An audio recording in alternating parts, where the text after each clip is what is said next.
Ate, pahingi. Oh. O, tayo na uli kay ate. Ate, pahingi. Ate.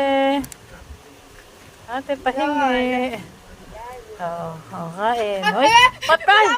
Ano ba yan? Nakagat ka ba? Nakagat ka? Hindi. Ano ba yan? Huwag mong gaganunin. Kasi kasama naman yung kami kapag ano.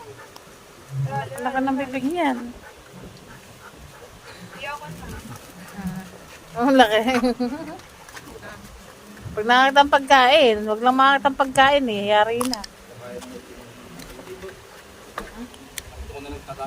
Eh, malakas yung ano doon, kuryente. Ito nga mahina.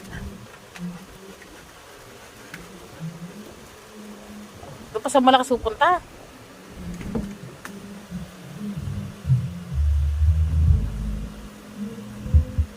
Itapat mo sa electric pan para malamig.